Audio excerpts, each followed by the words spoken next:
Hello and welcome back to another one of Paul's beer reviews. I'm going to be reviewing a New England IPA for you today, and it's a New England IPA from a new brewery, for me anyway. They're local to me as well. They're currently brewing in Watford in Hertfordshire. They started off in Rickmansworth, which is just down the road from there. Lock 81 is the name of the brewery, and this is their New England IPA. And I picked this can up in the Creative Juices brewery tap room when I was there just the other day. They have a fridge there in the tap room selling beers from other local breweries, and I've seen this one in there a couple of times, and it took my piqued my interest, should I say, because it's a New England IPA that's been brewed with hops that aren't the usual, let's say. You might have noticed it on the front there. They've used Idaho 7 and Sabro. So it's going to be a little bit different. They haven't gone for the usual Citra Mosaic. So I wondered if this would be something a little bit different. I do enjoy a New England IPA, but I just feel like the market's been saturated with New England IPAs over the last couple of years or so. So I thought I'd give this one and see if it could maybe refresh my interest in the style, you know. So yeah, ingredients: the malted barley, wheat, oats, water, yeast and hops. Brewed and packaged, the Lock 81 brewery, Conway in Watford. So yeah, if you're in the Watford area of Hertfordshire, you might be familiar with these guys. So there we go. So it's a 440 can. It's coming in at 6.7% ABV, as it says there. Hoping this is going to be good. I do like when local breweries knock out a good beer, so I'm hoping this is going to be a good one, because the last thing I want to do is bash a local brewery. That's not in my interest. So yeah, no pressure, but we'll get it open. New England IPAs, a very popular style of beer. Everyone's had one by now, I'm sure. Watches this channel. They've been all over the shelves at the supermarkets the last couple of years.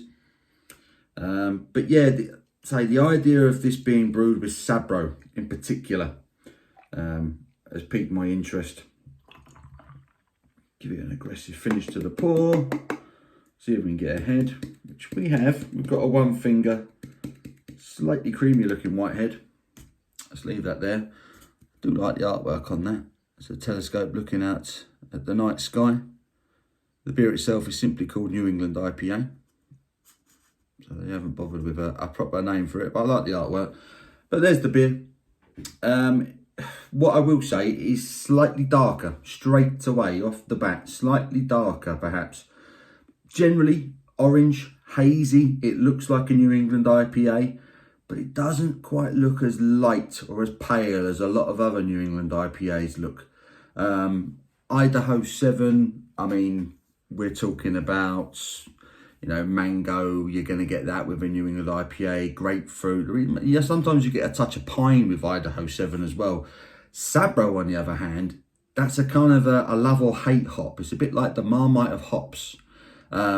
Generally you'll get sort of tangerine flavors and coconut and things like that, vanilla. A lot of people really don't like it. Me personally, I'm a fan. I think it works really well when it's put with another good sort of tropical hop.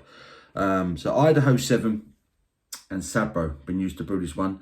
Let's get me snouting, see what the aroma's telling us.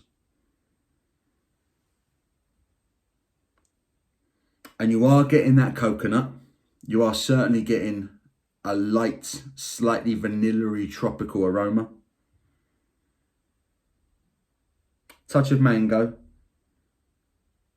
Passion fruit, bit of pineapple. It smells, I think that coconut is giving me almost sort of pina colada vibes. It's like almost like a cocktail aroma.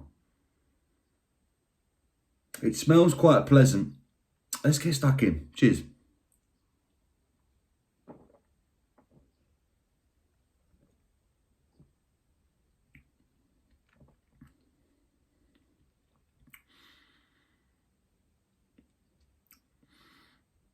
Oh, that works. Oh, yes, that works really well. That works really well. It's quite tropical and sweet up front, which is, I guess, what you'd expect from the style. But then as you're kind of thinking, right, it might be just an all-out tropical, sweet, tropical, exotic fruit kick, it just calms itself down and the Sabro comes into it. And it becomes slightly more citrusy and slightly more coconut strong in the flavour. And it gives it a bit of a vanilla and a bit of a creamy kind of flavour to it, which just helps balance out that sort of tropical hit that you got initially. And it makes it a very drinkable, very enjoyable New England IPA.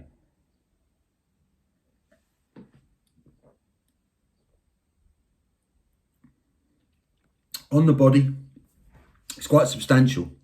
It's a medium-bodied brew. The oat malts that we used have given it a bit of density to the body. Certainly coats the palate. Carbonation is very, very light, very subtle carbonation. But you're really getting that coconut and vanilla. Like I say, that sort of tangerine, orangey, citrusy touch you get. But it blends really well with that sort of touch of mango.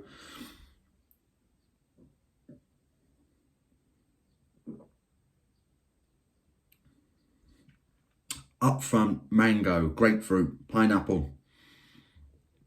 Mid palate, once the carbonation dies down, then it goes coconut. Touch of tangerine, citrus, bit of vanilla at the back end now. And there's a very slightly bitter finish that lingers, but you're still getting the coconut and the citrus with it. The tropical exotic bit at the beginning fades once you kind of get mid palate. Once the Sabro kicks in and you get the bitterness at the back end, you're then left with that tangerine, coconut, sort of slightly drying bitterness.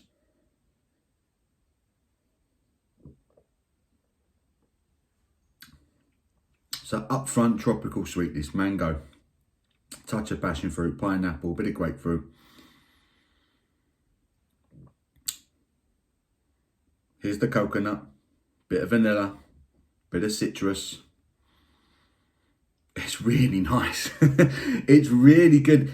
I just love the fact that a brewery have brewed a very popular style of beer, but they haven't just gone down the same route that everyone else has. They've tried something a little bit different. But it still works wonderfully. That still works wonderfully. I did wonder, as soon as I read the word Sabro on the can, I just thought, oh, I've got to try that. I've got to try that in a New England. I think generally when I've had Sabro hopped beers, they've generally been in sort of, dry hop pails and things like that. They really try to highlight the characteristics of the Sabro hop, whereas I find with this particular beer, it just adds to the beer. They've wanted to make a New England IPA. They wanted it to be tropical. They wanted it to be refreshing, but they've given it a bit of balance with the Sabro hop. They've given it just a touch of citrus and that coconutty vibe, and it does give off a little bit of sort of a cocktail touch to the end. It's really good.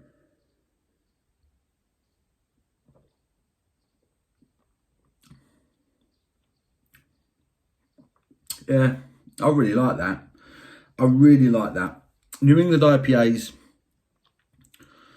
I think they're one of everyone's go-to style, aren't they, nowadays, because they're everywhere, right?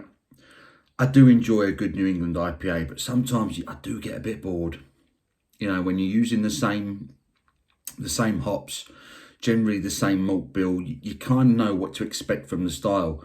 But when you get a brewery that are out there and are prepared to use something a little bit different, just to give it a little bit of a kick, something a bit different, I'm all on board with it. And when it works as well as that does, it's a win-win. So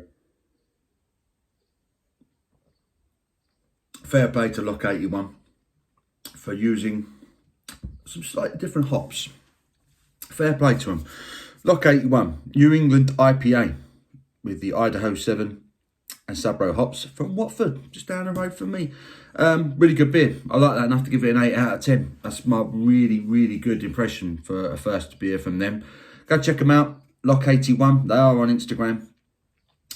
Yeah, send them some love. Buy some of their beers. Good stuff. Really enjoyed that. 8 out of 10. I hope you've enjoyed this review. Give it a thumbs up if you have. Until my next one, you take care.